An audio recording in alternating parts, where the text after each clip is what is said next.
SCC classes West Bengal বোর্ডের আরও একটি নতুন ভিডিওতে সবাইকে স্বাগত জানিয়ে শুরু করছি আজকের ভিডিওটি।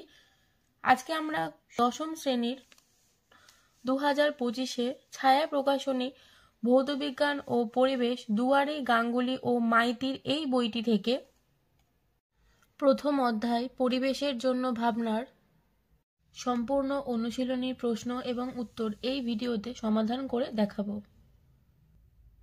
প্রথমেই শুরু করছি বিভাগ ক বহু বিকল্প ভিত্তিক প্রশ্ন। প্রথম প্রশ্ন, সর্বাধিক গ্রিন হাউস প্রভাব সৃষ্টিকারী গ্যাস হলো, সঠিক উত্তর হবে option A CO2 carbon dioxide. 2 number, fire ice বা আগুনে বরফ হলো কোনটি? সঠিক উত্তর হবে অপশান ডি মিথেন হাইড্রেট।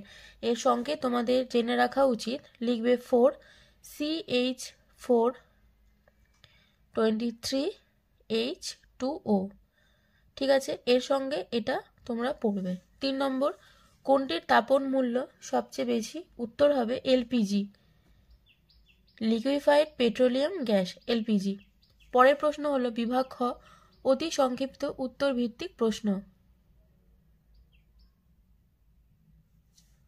প্রথম প্রশ্ন, বায়ুমণ্ডলের কোন স্তরকে শান্ত মণ্ডল বলে? উত্তর লিখবে স্ট্র্যাটোস্ফিয়ার। উত্তর হবে স্ট্র্যাটোস্ফিয়ার। ঠিক আছে।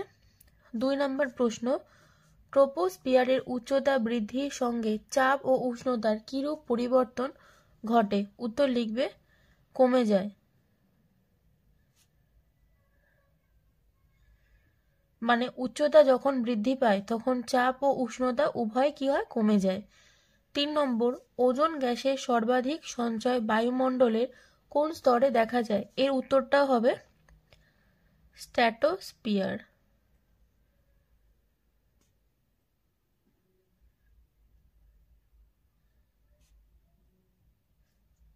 4 নম্বর প্রশ্ন, পুনর্নবীকরণযোগ্য দুটি শক্তি উৎসের নাম লেখো। উত্তর লিখবে সৌর ও বায়ু শক্তি। ঠিক আছে, উত্তর হবে সৌর ও বায়ু শক্তি। 5 নম্বর, কোনটিকে জৈব মিথেন উৎপাদক নামে অভিহিত করা হয়? উত্তর লিখবে বায়োগ্যাস।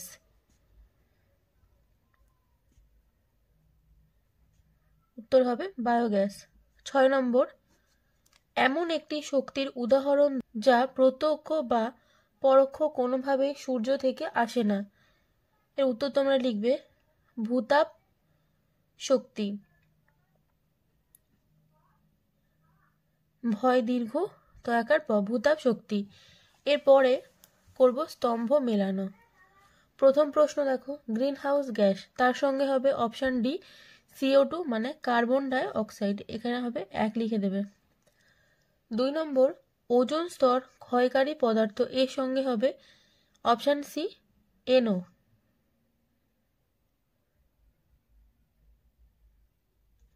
তারপরে লিখবে 3 নম্বর, জীবাশ্ম জ্বালানি, তার সঙ্গে হবে অপশান বি প্রাকৃতিক গ্যাস, এখানে লিখবে 3। 4 নম্বর, বায়োগ্যাসের প্রধান উপাদান হলো, এর উত্তর হবে অপশান এ CH4 বা মিথেন। তারপর করব শূন্যস্থান পূরণ। প্রথম প্রশ্ন দেখো, সৌরকোষে কোন শক্তি থেকে বিদ্যুৎ শক্তি পাওয়া যায়? এই শূন্যস্থানের মধ্যে তোমরা লিখবে সৌর, মানে সৌর শক্তি থেকে বিদ্যুৎ শক্তি পাওয়া যায়। 2 নম্বর প্রশ্ন, মিথেনের তাপন মূল্য পেট্রোল অপেক্ষা কি? এর উত্তর লিখবে বেশি। কেন বেশি? কারণ মিথেনের যে তাপন মূল্য, এই যে মিথেনের যে তাপন মূল্য সেটা কত হবে? 50,000 কিলো জুল পার কেজি, মানে kilogram, kilojoule per kilogram মিথেনের তাপন মূল্য এটা। এবং পেট্রোলের যে তাপন মূল্য সেটা হবে 48,000 কিলো জুল পার কিলোগ্রাম। মানে এক্ষেত্রে বুঝতে পারছো যে কোনটা বেশি হবে, এক্ষেত্রে মিথেন বেশি হবে। তারপরে প্রশ্ন হলো সত্য এবং মিথ্যা নিরূপণ কর। 1 নম্বর প্রশ্ন, ট্রপোস্ফিয়ারের ওজোন স্তর অবস্থান করে উত্তরটা হবে মিথ্যা। ঠিক আছে, এখানে লিখবো মিথ্যা। কেন? কারণ এটা কোথায় করে? স্ট্র্যাটোস্ফিয়ারে করে। ঠিক আছে,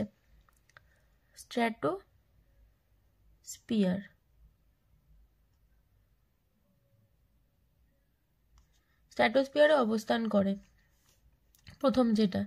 2 নম্বর, সিএফসি ক্লোরোফ্লুরোকার্বনগুলি নিষ্ক্রিয় এবং অদাহ্য পদার্থ।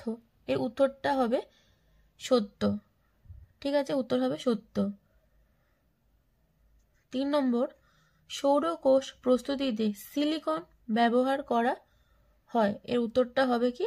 সত্য। ঠিক আছে, সিলিকন ব্যবহার করা হয়।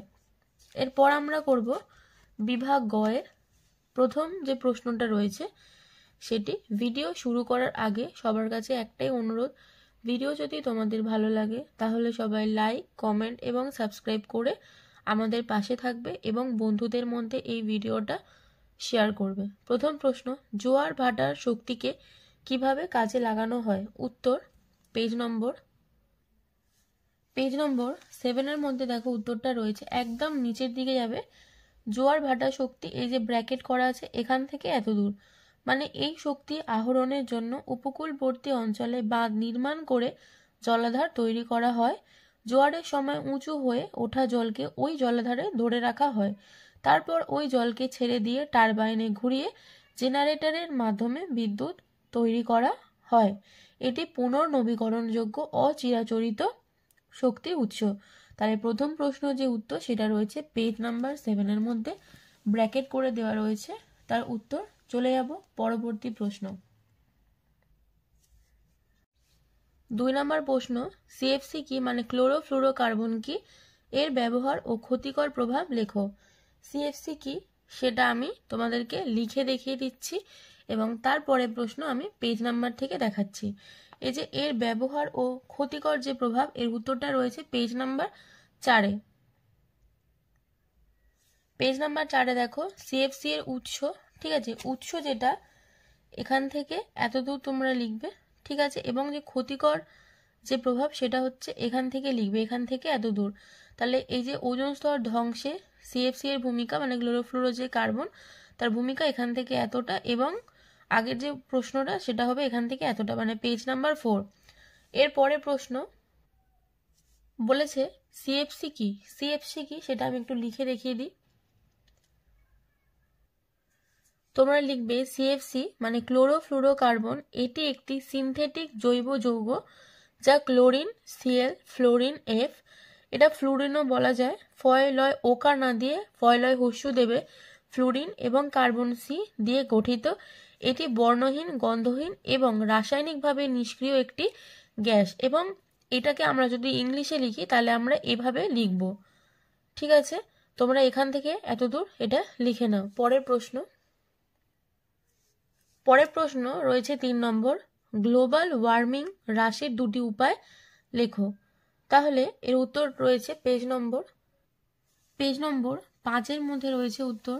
দেখো এখান থেকে লিখবে, জীবাশ্ম জ্বালানির ব্যবহার ধীরে ধীরে কমিয়ে দূষণহীন বিকল্প শক্তি যেমন বায়ুশক্তি, সৌরশক্তি, বায়োমাস শক্তি ইত্যাদির ব্যবহার বাড়াতে হবে। সাইকেল, রিক্সা, বৈদ্যুতিক গাড়ি, হস্তচালিত নৌকা ইত্যাদি দূষণহীন পরিবহন মাধ্যমের ব্যবহার বাড়াতে হবে। 2 নম্বর, অরণ্য ছেদন রুখতে হবে, মানে বন্ধ করতে হবে। বনসৃজন ও ক্ষয়িষ্ণু বনগুলির পুনর্জীবন করলে অধিক পরিমাণ কার্বন ডাই অক্সাইড শোষিত হবে, ফলে কি হবে, সালোক সংশ্লেষ যে প্রক্রিয়া এবং পরিবেশে কার্বন ডাই অক্সাইডের পরিমাণ কি হবে, কমবে। 3 নম্বর, সিএফসি এর ব্যবহার ধাপে ধাপে সম্পূর্ণ বন্ধ করতে হবে। তাহলে ব্র্যাকেট যেটুখানি করা আছে তোমরা সেটুখানি এর উত্তরটা লিখে দেবে। সম্পূর্ণ অনুশীলনী প্রশ্ন এবং উত্তর আমি এখানেই শেষ করলাম। ধন্যবাদ।